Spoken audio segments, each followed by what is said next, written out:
Hi friends, நான் உங்கள் கோபி. நம்ம இன்னைக்கு இந்த வீடியோவில் வந்து ஒரு முக்கியமான இம்பார்ட்டன்ட் அப்டேட்டை பற்றி தான் பார்க்க போகிறோம். என்னென்னு பார்த்தீங்கன்னா, நம்ம அவ்வளோ எல்லாரும் எதிர்பார்த்துட்டு இருந்த நாசர் 10 உடைய ஒரு இம்பார்ட்டன்ட் ஒரு அப்டேட்டு தான் இந்த வீடியோவில் பார்க்க போகிறோம். என்ன அப்டேட்டுன்னு பார்த்தீங்கன்னா, நமக்கு எப்போ அப்ளிகேஷன் ஸ்டார்ட் ஆக போகுது அப்படின்னு பார்த்தீங்கன்னா, நமக்கு February 24 டியூஸ்டே, அதாவது நெக்ஸ்ட் செவ்வாய்க்கிழமையிலிருந்து அப்ளிகேஷன் வந்து அஃபிஷியலாக எய்ம்ஸோடைய வெப்சைட்ல இருந்து நம்ம ஓப்பன் பண்ணி அப்ளை பண்ணலாம்னு சொல்லி எய்ம்ஸ் நியூஸ் பேப்பரில் வந்து பப்ளிஷ் பண்ணியிருக்காங்க. ஸோ அதனுடைய டீட்டெயில்ஸ் தான் இந்த வீடியோவில் பார்க்க போகிறோம். அதாவது அவங்க நமக்கு February 24 மார்ச் 16 வரைக்கும் கொடுத்துருக்காங்க. கிட்டத்தட்ட நமக்கு 3 வீக்ஸும் 21 டேவும் நமக்கு வந்து அந்த கால அவகாசம் கொடுத்துருக்காங்க டூரேஷன்.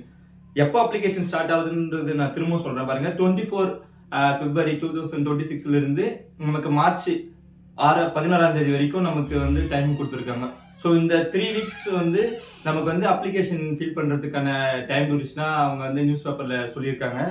இதை தவிர்த்து நமக்கு இன்னிலிருந்து நமக்கு வந்து ஏப்ரல் 11 தான் நமக்கு வந்து நாசஸ் ஃபர்ஸ்ட் ஸ்டேஜ் நடக்க போகுது. அந்த நாசெட்டுக்கான டூரேஷன் வந்து பார்த்தீங்கன்னா 53 நாள் இருக்கு. இன்னிலிருந்து நமக்கு ஏப்ரல் 11 வரைக்கும் இருக்கிற கால டேஸ் பார்த்தீங்கன்னா நமக்கு வந்து டோட்டலாக 53 டேஸ் இருக்கு.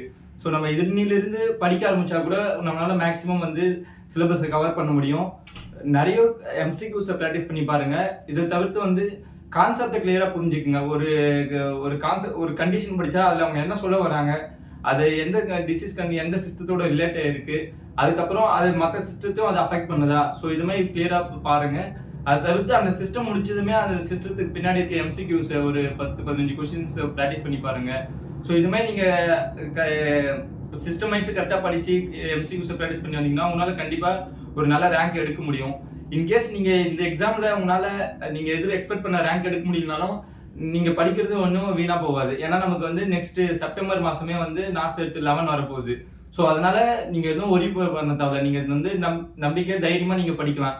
ஏன்னா இந்த எக்ஸாம்னால முடியலனாலும் உங்களால் நெக்ஸ்ட் எக்ஸாம் வந்து அதுக்கான எக்ஸாம் டேட்டும் வந்து அவங்க எய்ம்ஸ் வெப்சைட்ல போட்டாங்க. அது வந்து நமக்கு எப்போ நடக்க போகுதுன்னு பார்த்தீங்கன்னா செப்டம்பர் மாதம் தான் நடக்க போகுது. ஸோ அதனால வந்து நீங்க எல்லாம் கான்ஃபிடென்ட்டாக படிக்கலாம் நம்பிக்கை.